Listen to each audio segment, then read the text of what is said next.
Assalamualaikum warahmatullahi wabarakatuh. Halo semuanya, perkenalkan nama saya Umiati dari Prodi Ilmu Komputer Malam C dengan NIM 230504777. Di video kali ini saya akan menjelaskan tentang tahap desain thinking dalam desain UI dan UX. Apa itu design thinking? Design thinking adalah pendekatan berpikir kreatif yang berfokus pada pengguna atau user. Tujuannya memahami masalah secara mendalam dan menemukan solusi inovatif. Yang dimana design thinking ini digunakan untuk memecahkan masalah dengan cara berpikir seperti pengguna. Artinya, kita tidak boleh langsung membuat desain, tetapi kita harus memahami dulu kebutuhan, perasaan, dan perilaku pengguna. Pendekatan ini banyak digunakan di dunia UI dan UX karena hasilnya membuat produk yang lebih intuitif dan sesuai dengan ekspektasi pengguna. Tahap pertama yaitu empathy atau berempati. Tujuannya memahami pengguna, kebutuhannya, dan masalah yang dihadapi. Kemudian ada kegiatan, yaitu wawancara, observasi, survei, dan studi perilaku pengguna. Misalnya, saat kita membuat aplikasi belajar online, kita bisa mewawancarai siswa dan guru untuk mengetahui kesulitan mereka dalam belajar jarak jauh. Dari tahap ini, kita akan mendapatkan banyak wawasan atau insting yang nanti jadi dasar perancangan solusi. Kemudian tahap kedua adalah define. Tujuannya menyusun masalah utama berdasarkan hasil empati. Kemudian ada hasilnya, yang dimana problem statement, pernyataan masalah yang jelas dan terukur. Maksudnya, tahap define itu merumuskan masalah inti dari hasil pengamatan sebelumnya. Kita harus mampu menyaring informasi dan menentukan satu masalah utama yang paling penting untuk diselesaikan. Contohnya, pengguna kesulitan menemukan fitur pencarian karena ikon terlalu kecil. Dari pernyataan ini, tim desain jadi tahu fokus utama yang perlu diperbaiki agar pengalaman pengguna lebih baik. Kemudian di sini ada tahap ketiga yaitu edit atau bisa disebut juga dengan menghasilkan ide. Sini ada tujuannya yaitu untuk menghasilkan ide kreatif sebagai solusi masalah. Kemudian ada metodenya, brainstorming, mind mapping, dan diskusi tim. Kemudian ada prinsipnya, yang dimana semua ide diterima dulu tanpa langsung dikritik.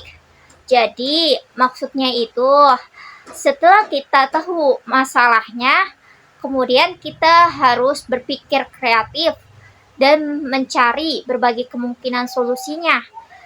Pada tahap ini, semua ide diterima dulu, bahkan yang terdengar aneh sekalipun, karena dari banyaknya ide, itu bisa memunculkan solusi terbaik. Misalnya, untuk masalah ikon yang kecil, beberapa ide berupa memperbesar ukuran ikon atau mengganti warnanya agar lebih kontras dan menambah label teks.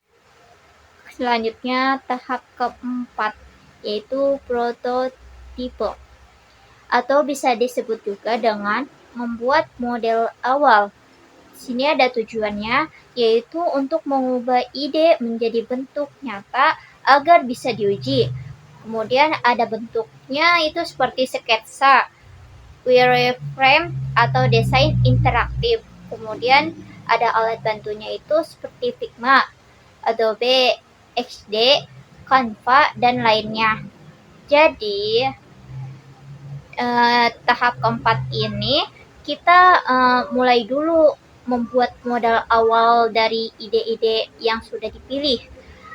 Prototipenya ini belum harus sempurna.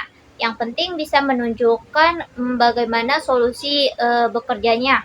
Contohnya, kita bisa membuat tampilan aplikasi menggunakan Figma untuk memperlihatkan letak tombol, warna, dan alur navigasi pengguna. Tujuannya itu supaya ide kita itu bisa dilihat dan dicoba oleh orang lain. Selanjutnya, tahap kelima di sini ada tes, yaitu menguji solusi. Di sini ada tujuannya untuk menguji aplikasi apakah solusi sudah sesuai kebutuhan pengguna. Metodenya itu usability, testing, feedback pengguna, dan evaluasi hasil. Kemudian ada hasilnya itu perbaikan dan penyempurnaan desain. Jadi tahap tes ini yang dimana prototipenya itu sudah dibuat, tadi diuji langsung ke pengguna untuk melihat apakah desainnya mudah digunakan dan benar-benar menyelesaikan masalah mereka. Mungkin tahap ini juga kita bisa tahu apa yang berhasil dan apa yang perlu diperbaiki. Misalnya, pengguna masih kesulitan menemukan tombol tertentu, berarti desain yang kita harus diulang atau disesuaikan lagi.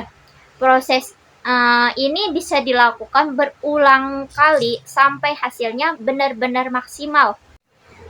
Kesimpulannya, yaitu design thinking bukan proses yang kaku, tapi fleksibel dan bisa dilakukan berulang kali sesuai dengan kebutuhan. 5 tahap yang sudah saya sebutkan tadi bisa membantu kita untuk menghasilkan desain yang tidak hanya bagus secara tampilan, tapi juga benar-benar menyelesaikan masalah pengguna. Itulah mengapa metode ini sangat penting dalam dunia desain UI dan UX. Mungkin itu saja teman-teman yang dapat saya sampaikan. Kurang lebihnya mohon maaf. Wassalamualaikum warahmatullahi wabarakatuh.